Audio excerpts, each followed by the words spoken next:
देखिए, अगर आप पीएम किसान सम्मान निधि योजना के लाभार्थी हैं और आप सोच रहे हो कि हमारे बैंक खाते में आधार लिंक है तो हमारी कोई भी बैंक के संबंधित प्रॉब्लम नहीं होगी, तो मैं आपको बता दूं, आधार सीडिंग अगर आपके बैंक खाते में हुआ है लेकिन वो एक्टिव नहीं है तो आपको पैसा नहीं मिल पाएगा। आपके बैंक खाते में आधार सीडिंग एक्टिव होना चाहिए, इनएक्टिव है तो आपको पैसा नहीं मिलेगा।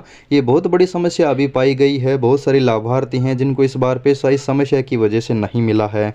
चलिए मैं आपको बताता हूँ आपको किस तरह से क्या काम करना है। आपका आधार सीडिंग सही है यानी एक्टिव है या फिर नहीं, वो चेक कर लीजिए। अगर इनएक्टिव है तो उसे एक्टिव किस तरह से करना है वो हम आपको बताते हैं। तो इसके लिए आपको डायरेक्ट गूगल में जाकर सर्च करना है आधार सीडिंग।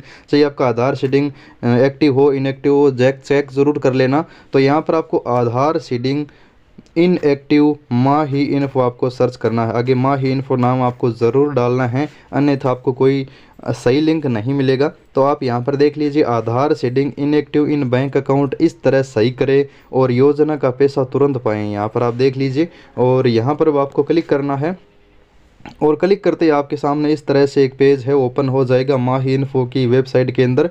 तो यहाँ पर आपको सबसे पहले स्टेटस चेक करना होगा। अगर आपको यहाँ पर एक डायरेक्ट लिंक दिया जाएगा आधार सीडिंग का, यहाँ पर जानकारी भी दी गई है। अगर आप पढ़ना चाहते हैं तो बहुत महत्वपूर्ण जानकारी दी गई है। अब किसी भी योजना का अगर आप फ़ायदा लेना चाहते हैं, कोई भी सब्सिडी लेना चाहते हैं, तो आधार सीडिंग आपका एक्टिव होना ज़रूरी है। तो यहाँ पर आपको आधार बैंक स्टेटस पर क्लिक करके अपना स्टेटस चेक कर लीजिए, आधार नंबर डाल कर। स्टेटस कुछ इस तरह से ओपन होगा। यहाँ पर आप देख लीजिए इनएक्टिव दिखा रहा है। इसका मतलब है कि किसान को किसी भी योजना का पैसा नहीं मिलेगा, चाहे वो सरकारी योजना जैसे पीएम किसान योजना, पीएम आवास योजना, जितने भी योजना है इनएक्टिव है तो पैसा नहीं मिलेगा। यहाँ पर चेक करने के बाद आपको नीचे की तरफ आना है। अगर आपका इनएक्टिव दिखा रहा है तो उसे एक्टिव करवाना होगा। अगर यहाँ पर आपका एक्टिव दिखा रहा है इसका मतलब है कि यहाँ पर आपका आधार सीडिंग है वो यस है, आपको कोई भी समस्या नहीं आएगी। अब अगर आप पीएम किसान के लाभार्थी हैं तो आपको चेक करना है कि आपका जो इनएक्टिव है वो पीएम किसान में मान्य हो रहा है या फिर नहीं हो रहा है। तो यहाँ पर मैंने एक किसान का स्टेटस चेक किया, तो यहाँ पर आप देख लीजिए इस किसान का स्टेटस है वो पीएफएमएस का कुछ इस तरह से खुल कर आया। जिसमें इस किसान का है वो देख लीजिए 24/11/2022 से पेंडिंग दिखा रहा है, एक्सेप्ट नहीं हो रहा है। जिनका भी पीएफएमएस स्टेटस पेंडिंग है वो किसान ये ज़रूर चेक कर लेना, क्योंकि आपका पेंडिंग सिर्फ इसी रीज़न से होता है क्योंकि आपके बैंक खाते में आधार तो लिंक है लेकिन वो एक्टिव नहीं है। और जो अधिकारी पीएम किसान के हैं वो जाँच करते हैं तो उनको लगता है कि आधार सीडिंग तो हुआ है, वो रिजेक्ट भी नहीं कर सकते और इनको पेंडिंग में रखा है। आप जैसे इसे एक्टिव करवा लेते हो तो आपका यहाँ पर एक्सेप्ट हो जाएगा। और बहुत बार ये रिजेक्ट भी हो जाता है या फिर बहुत बार इनका UDI never enable UDI disable का कारण भी दिखाने लग जाता है। लेकिन फिलहाल यहाँ पर देख लीजिए पेंडिंग दिखा रहा है क्योंकि इनका आधार सीडिंग है वो एक्टिव नहीं है, इनएक्टिव दिखा रहा है। अब बात करते हैं इसे एक्टिव आप किस तरह से करवा सकते हैं।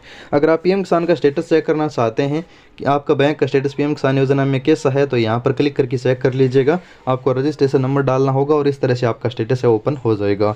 अब बात करते हैं अब इसे एक्टिव किस तरह से करवा सकते हैं। एक्टिव करवाने के लिए आपके पास ऑनलाइन और ऑफलाइन दो तरीके हैं। ऑनलाइन में आप खुद अपडेट कर लीजिए एनपीसीआई को, और बैंक में जाना चाहते हैं तो आधार एनपीसीआई बैंक में जाकर अपडेट करवा लीजिए बैंक कर्मचारी से, और उन्हें बोलिए कि मेरा आधार एनपीसीआई इनएक्टिव उसे एक्टिव कीजिए।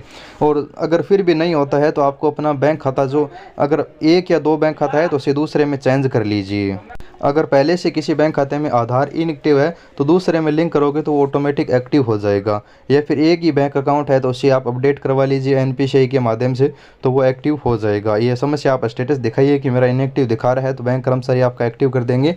अगर ऑनलाइन करना चाहते हैं तो यहाँ पर आप देख लीजिए ऑनलाइन और ऑफलाइन दोनों तरीके बताए गए हैं। लिंक पर क्लिक करोगे तो ऑनलाइन डायरेक्ट पहुँच जाओगे वेबसाइट पर, वहाँ पर किसी भी बैंक का कर सकते हो। ऑफलाइन करना चाहते हो तो बैंक ब्रांच जाने का तरीका और फॉर्म दिया हुआ मिल जाएगा। जानकारी से लेकर तो वीडियो को लाइक और चैनल को करना सब्सक्राइब। धन्यवाद।